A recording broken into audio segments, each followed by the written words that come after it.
تو اللہ تعالیٰ نے اہل ایمان کو یہ حکم دیا، اے محبوب آپ ارشاد کر دیں اہل ایمان کو یغضوا من ابصارہم، کہ وہ اپنی نظر کی حفاظت کریں۔ اگر انسان کی نظر پڑ جاتی ہے تو اس کے لیے حکم ہے النظرۃ الاولی والثانیۃ علیک، فرمایا پہلی نظر تجھے معاف ہے چونکہ اس میں تیرا قصد نہیں ہے۔ اگر اسی نظر کے تسلسل کو برقرار رکھتا ہے یا دوسری مرتبہ دیکھتا ہے تو فرمایا وہ تیرے اوپر وبال ہوگی۔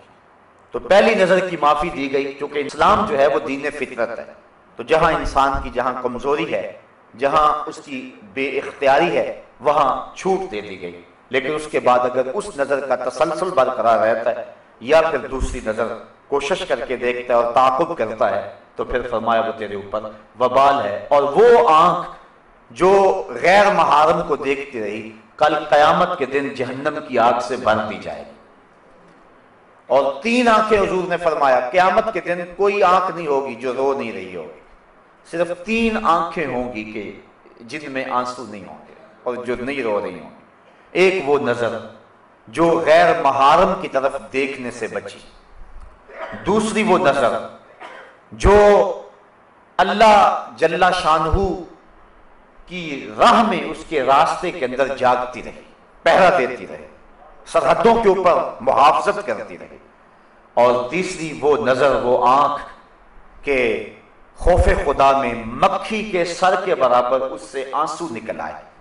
تو فرمایا یہ 3 آنکھوں کے علاوہ باقی جتنی بھی آنکھیں ہیں وہ قیامت کے دن رو رہی ہوں گی۔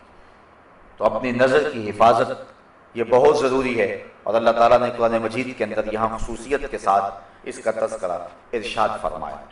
وَيَحْفَظُوا فُرُوجَهُمْ ذَلِكَ أَزْكَىٰ لَهُمْ، اور اپنی شرمگاہ کی حفاظت کریں، یہ بہتر ہے ان کے لیے۔ ان اللہ خبیر بما یصنعون، بے شک اللہ ان کے کاموں کی خبر رکھتا ہے۔ یعنی اگر تم اپنی نظر کو محفوظ نہیں رکھ پاتے تو مت سمجھو کہ کسی نے دیکھا نہیں ہے، تمہارا رب دیکھ رہا ہے، اس کی نظر سے کوئی شے پوشیدہ نہیں ہے، ایک ایک چیز لکھی جا رہی ہے اور اس کا حساب کل تمہیں دینا پڑے گا۔ تو فرمایا وہ جانتا ہے، وہ دیکھتا ہے، اگر تم بچ جاؤ تو پھر بھی دیکھ رہا ہے، اور اگر تم نہ بچو تو وہ پھر بھی دیکھ رہا ہے۔ تو یہ اہل ایمان کو حکم دیا گیا۔ دوسری طرف عورتوں کو حکم دیا گیا، وَقُلْ لِلْمُؤْمِنَاتِ يَغْضُضْنَ مِنْ أَبْصَارِهِنَّ، اور اے محبوب مسلمان عورتوں کو بھی حکم دیں کہ وہ بھی اپنی نظروں کو نیچا رکھیں۔ اگر مرد کو روکا گیا ہے کہ وہ غیر محرم عورت کی طرف نہ دیکھے تو عورت کو بھی روکا گیا ہے کہ وہ غیر محرم مرد کو نہ دیکھے۔ حضرت ام سلمہ رضی اللہ تعالی عنہ حضور کی زوجہ محترمہ ہیں، حضرت میمونہ رضی اللہ تعالی عنہ کے گھر گئیں اور وہ بھی حضور کی زوجہ ہیں۔ تو حضرت عبداللہ ابن مکتوم آئے تو یہ ان کو دیکھنے لگے، تو حضور علیہ السلام نے فرمایا کہ پردہ کرو۔ حیرت سے عرض کی حضور یہ تو نابینے ہیں، تو حضور علیہ السلام نے فرمایا یہ نابینے ہیں، تم نابینا تو نہیں ہو۔ یعنی عورت کو بھی منع کر دیا کہ تو مرد کو نہ دیکھے،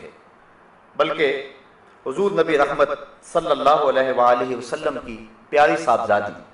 سیدہ فاطمہ الزہرا رضی اللہ تعالی عنہا سے پوچھا گیا کہ عورت کے لیے بہترین پردہ کیا ہے؟ تو سیدہ فرمانے لگی کہ عورت کا بہترین پردہ یہ ہے کہ نہ وہ مرد کو دیکھے اور نہ کوئی مرد اس کو دیکھے۔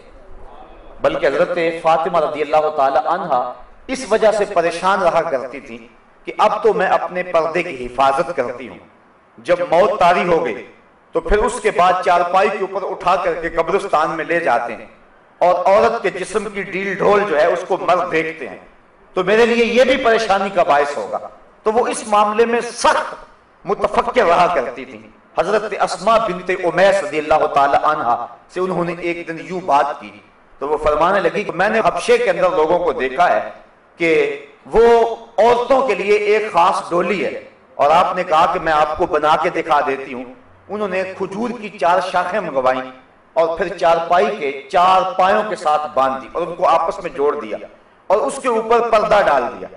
اور کہا کہ میں نے یوں حبشہ کے اندر دیکھا ہے۔ تو حضرت فاطمہ الزہرا اتنا خوش ہوئیں اس بات پر کہ یہ ایک اچھا طریقہ مل گیا ہے اور اس طرح عورت مرنے کے بعد بھی اپنے پردے کی اور اپنی آبرو کی اس طرح سے حفاظت کر سکتی ہے. تو یعنی اس انداز کے ساتھ اور اس صورت کے اندر جو ہے وہ ہمیں سبق اور درس دیا گیا. اور سیدہ فاطمہ زہرا تو وہ ہیں کہ سورج نے بھی کبھی ان کے بال نہیں دیکھے تھے، بلکہ قیامت کا دن ہوگا اور جب سیدہ فاطمہ زہرا رضی اللہ تعالی عنہا 70,000 حوروں کے جلوہ میں میدان حشر سے گزریں گی تو ایک دم آواز آئے گی، یا معشر الجمع غضوا ابصارکم،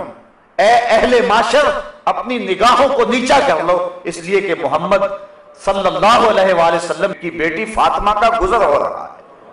تو اہل معاشر کو نظریں جھکانے کا کہا جائے گا چونکہ انہوں نے زندگی میں اپنے پردے کی اپنی جان سے زیادہ حفاظت کی، اور اللہ تعالیٰ جل شانہ ان کو قیامت کے دن بھی اس انداز کے ساتھ اعزاز و تکریم عطا فرمائے گا.